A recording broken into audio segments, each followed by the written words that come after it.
What's up, internet? So much to talk about on last week's Idol. Fantasia called in for Mantasia, Colton was back in the closet and found a perfect top, heyo, and... we're gonna use our card tonight. Ah, Steven, don't spoil my recap, man. Sheesh.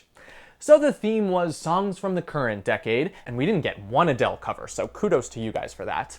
But we did get Akon as the guest mentor, and he was really forgettable. But let's give him some points for not throwing anyone off stage, or dry humping an underage girl for once. Although he did look like he was thinking of the latter when mentoring Jessica Sanchez. Oh, BB Chez, she picked an obscure song about speech impediments and sang it perfectly, but nearly failed the dismounts. Careful, girl! And then... we're gonna use our card tonight. Steven, cut it out! You are ruining everything that I've scripted. Aside from the current decade theme, Idol producers also made it Take Your Father to Work Day. Come on up here and give your boy a hug. Come on. Show him up here. He's a preacher. Yeah. All right. Take your time, Papa Ladette. Come on up. I'll give out the numbers while he makes his way up. It's not like you're on live television or anything. Okay, we'll check back in with him later. Skylar started the night as a troubadour in a post-apocalyptic haven for the homeless. She sang a Kelly Pickler song warning an ex-lover that justice is gonna find you. I like to imagine that this isn't a threat of physical violence, since we all know that Skylar couldn't hurt a fly. Except for defenseless deer. But rather, she's singing about Justice, the little red-headed boy dancer on Dance Moms. To hear the reviews that they gave me. The sound of Danny Goki rambling can only mean one thing. It's time for this week's humble brag moment. Take it away, Skylar. I've never been first, so I was like, oh, I gotta start the show out. Because you know, first and last, they're always expecting a lot of you, because you know you got to start the show or end the show. So you were nervous because you were up first, huh? Yes, sir. I was last week, so like the first this week. Ah! You're a pro, but I can't get too mad at Skylar. She did, after all, do this. Through today, and if you like these songs... In other Seacrest news, when did he become the fourth judge? It was definitely stronger than last week as well. Amazing conviction. Oh, you look like you enjoyed that. I did. I had fun. Did you enjoy it? I did. I guess he figures if the judges aren't going to say anything useful, he might as well try his hand at it too. We're gonna use our card tonight. Seriously? Let's check back in with Papa Ladette. 65704. So this week while watching Colton, I had a huge revelation.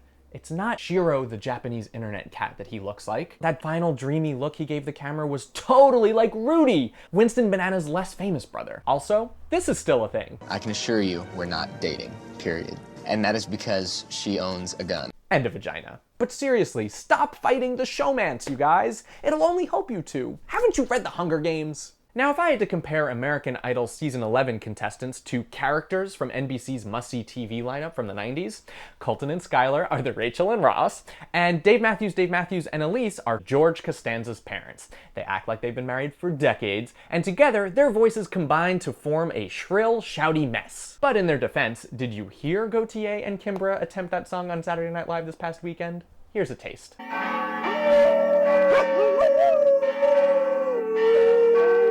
So the final duet was actually a trio, and it was kind of like how every Friday the MTV cafeteria would want to get rid of all of the leftovers of stuff that nobody liked throughout the week, so they just dump everything into a big soup pot and invent chunky grilled tomato dirty rice soup with plantains and hot dog wedges. Mmm. And is anyone else concerned about the increasing lengths of the contestants' earrings this season? By the time the finale rolls around, these feathers and chains are going to be dragging on the floor, and that seems very dangerous, you guys. So I just want to fast forward to the results show. We're gonna use our card tonight. Well, I don't want to skip ahead that far, because then we'd miss the best worst group number ever. Holly calling Joshua a panty snatcher and then giving gangsta face? Check. Dance moves stolen from the electric slide? Check. Colton and Philip begging to be written into fan fiction? Sweet baby Jesus, yes. Breaking news, folks. There has just been an Amber Alert issued to help find the missing melody in Jennifer Hudson's new single. Again, Missing Melody, J. Hud's new single. If you have spotted this melody, please alert authorities at once. Thank you. And then James Durbin returned.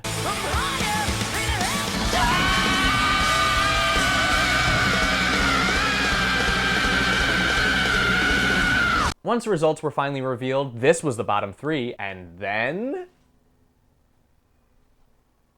Steven.